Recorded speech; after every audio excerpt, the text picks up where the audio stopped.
ኤቢ ዛሬ በአቶ ደረጀ ቁጥጥር ስር ዋለች። አቶ ደረጀ በሚገርም ሁኔታ ልጁን ቢመክራትም ቢዘክራትም አስቸጋሪ ወጥመድ ሆነችበት። አቶ ደረጀ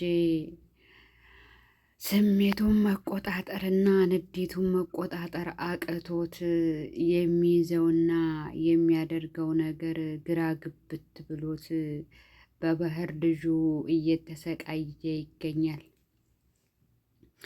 ኤቢ በሚገርምና በሚያሳዝን ሁኔታ እናትና አባቷን ለመለያየት ቆርጣ ተነስታለች። ሆኖም ግን በዚህ በማስፈራራት የማይወዳትን ልጅ ይወደኛል ብላ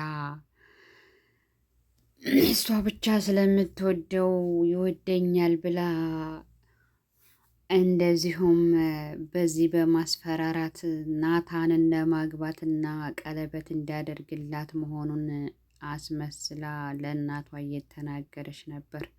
ሆኖም ወይዘሮ ማርታ ስለምትፈልግ ልጇ ከጥሩ ባልና ከጥሩ ከናታን ጋር እንድትገናኝላት ትፈልጋለች። ነገር ግን በግዳይ ሳይሆን ወዶና ፈቅዶ መሆን አለበት እያለችም ብትመክራትም ብትዘክራትም ልትሰማ አልቻለችም።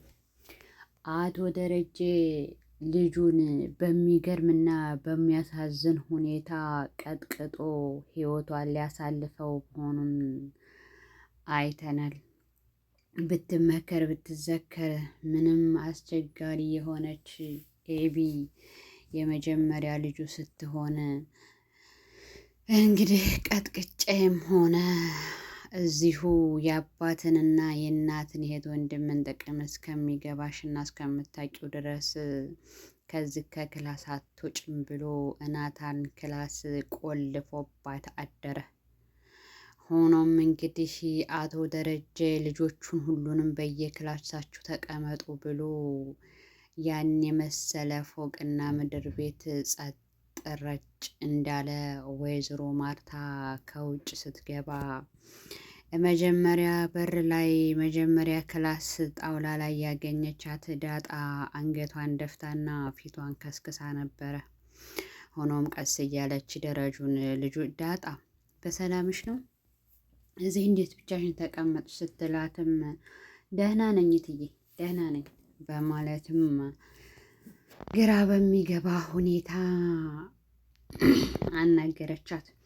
ከዛም ተከታትላ ወደ ላይ ወጣችና ወደ ክላሷ ስትማራ አረ ልጆች ደህና ናቸው? ደረጀ አንተ ራሱ ደህና ነህ? በማለትም ጠየቀችው። ማርታ ደህና ናቸው ብዬሻለሁ። አብዬር በጣም አስቸጋሪና ምንም ላደርጋት የማልችላልኝ ስለሆነች መቅጣት አለብኝ። ስለዚህ ክላስ ዘግቼባታለሁኝ በማለትም አናገራት። እንዴ ምን አጥፍታ ነው ታዲያ? እስኪ ንገረኝ ምን አጥፍታ ነው ስትለውም አይ ጥፋት ምንም አይሰራልሽም፣ እኔ አባቷ ነኝ፣ በስነ ስርዓት እገርፋታለሁኝ አላት። እሷም ግራ እየተጋባችና ምን አድርጋ ይሆን እያለችም ጥርሷን እየመጠጠች ቁጭ አለች።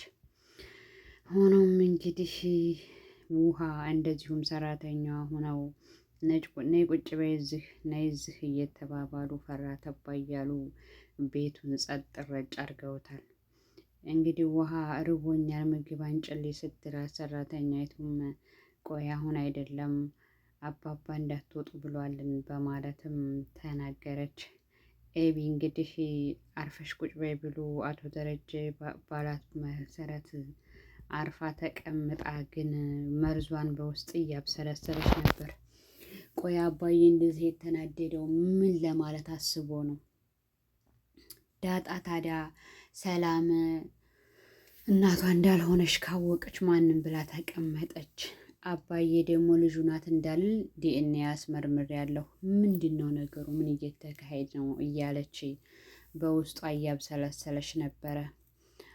ናታንም አታቅም ብሎኝ ነበር። አሁንም አባዬ አታቅም አሉኝ እና ታዲያ አባዬ ለምን እንደዚህ ተበሳጨ? በማለትም ግራ እየተጋባች እና ነገሩን እያብሰለሰለች ትገኛለች። ዳጣና ናታን እንግዲህ የሆደ ሆዳቸውን እያወሩ እንግዲህ አርፈሽ ተቀመጪ አባዬ መሆኑ ነው ስትለው ናታል ዳጣን አይ እንግዲህ እኔ ከራሴ ላይ አውርጃለሁ እንዳረገ ያርጋት አብይን መቀጣት አለባት በማለትም አናገረችው። አቶ ደረጀ እንግዲህ ናታንን ከክላስ አድርገህ ጠብቄ ባለው መሰረት ናታን ደግሞ ክላስ ይዞባት በነበረ ሰዓት አሁንም እናገራለሁ እያለች እንደለመደችው ስትፎክርና በር ስትቆረቁር አቶ ደረጀ ከች ብሎ ነገሮችን አያይዞ ናታል ወደ ዳጣ አመራ። ከዳጣም ጋር ቁጭ ብለው እያወሩ ባሉበት ሰዓት ግን ምን አጥፍታ ነው ስትለው እኔ አላቅም ኤቢ ዝሮ ዝሮ እኔ ከራሴ ላይ አውርጃለሁኝ አባዬ እንዳረገ ያርጋት ብሎ ናታል ራሱን እንትን አለ። አንዳንድ ጊዜ ነገሮች የማይቀየሩ መስለውን የሚቀየሩም ነገሮች አሉ። ማለትም በዛ ሰዓት አሁን ናታል እሺ አገባሻለሁ ብሎ ቤቱ እንዳይበተን በማሰብ እዚህ ያደረሰው እሱ ነው። እና አንዳንዴም የማናደርጋቸውን ነገሮች ችግር እንደሚፈጥሩብን ካወቅን ለሰዓቱ እስከሚመቻቹ ድረስ ረገብ ማለትም ጥሩ ነው። እንግዲህ አቶ ደረጀ ከናታን ጋር ተመካክረው ያደረጉት ድርጊት ታሪፍ ነው። ናታልም ጥሩ ምክርና ጥሩ ነገር ብሎታል። ከአሁን በኋላ ለማየ እንደምንም ብለህ መናገር አለብህ ወይም ደግሞ ኤቢ ቶሎ ሳትናገር ኤቢ ዳጣ የሰላም ልጅ መሆኗን አውቃለች፣ ስለዚህ እንዳትነግራት ያንተ ልጅ መሆኑን ግን አላወቀችም በማለት ነገረው። ሆኖም እንግዲህ ዳጣና ናታን እንግዲህ ከአሁን በላይ ምንም ነገር የለብንም እያሉ አለማቸውን እየቀጩ ነው። ኤቢም እየተንጨረጨረች እና ነገሮች አልሳካላት እያሉ እንግዲህ አሁን ደግሞ በስተመጨረሻ እናትና አባቷን ወደሚለያይ ሁኔታ ልትሄድ አስባ ነበር። ግን አቶ ደረጀ በዚህ በገመድ አስርሻለሁ ወይም አንጠልጥዬ እገልሻለሁ ይሄንን ነገር ለእናትሽ ትንፍሽ ብትይ ምን ምክንያት አለሽ? እኔ የጓደኛ ልጅ ናት ብዬ ለእናትሽ ያልኩበት የራሴ ምክንያት አለኝ በማለትም ኤቢን ለማሳመን ሞከረ። ኤቢም ለጊዜው ይቅርታሽ አባዬ እያለች ነገር ግን እሷ በሆዷ መርዟንና ነገሮችን እየረጨች ነው።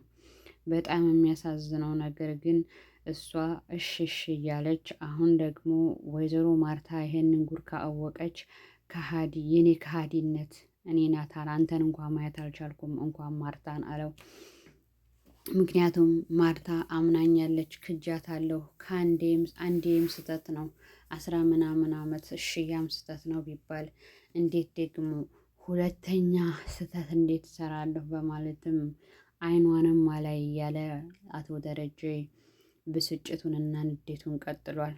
ወይዘሮ ማርታም እኔ ለመኖርና እስኪ ከነገ ከዛሬ ይቀየራል ትረጋጋለህ እያልኩ ነው እንጂ የሆነ ነገር ቤቴ እንዴት ተፈጠረ ካወቅኩኝ ቆይቻለሁኝ፣ እየጠረጠርኩኝ ቆይቻለሁ፣ ግን ደግሞ ነገሮች ይስተካከላሉ ብዬ ነበር። አንተ ግን ቀን ከቀን እየደበክና ምንም ነገር ከኔ እየራክነ የለኸው ግራ ተጋብቻለሁ በማለትም ነገረችው። አዎ ልክ ነሽ፣ ግን ደግሞ ይስተካከላል የሆነ ቀን እያለ እሱም ብስጭቱንና እንጉርጉሮውን ወይም ደግሞ ንዴቱንና ብስጭቱን ነገሮቹን በሆዱ እያብሰለሰለ ዝም አለ። እንግዲህ ናታልና አቶ ደረጀ በተመካከሩበት መሰረት ለወይዘሮ ማርታ እንደሚነገራትና ነገሮችን እትዬ ደግሞ በጣም ጎበዝ ናት፣ ትረዳሃለች፣ ስለዚህ መናገር አለብህ ብሎ ናታል የመጨረሻ ነገር አስጠነቀቀው። ዳጣም እንግዲህ አባዬ በቃ ችግር ላይ የሆነ ነገር ቢያረጋትስ ናታል አንተ ከራስህ አወረድኩ የምትለው አባዬ ኤቢን የሆነ ነገር ቢያደርጋትስ በማለትም ዳጣ አሁን ለኤቢ ትጨነቅላታለች። በጣም የሚያሳዝነው ነገር ግን ኤቢ መቼም ቢሆን ለዳጣ ክፉ ነገር እንጂ ጥሩ ነገር አስባላት አታውቅም። በጣም የሚገርመው ነገር እንግዲህ ነገሮች እየተወሰባሰቡ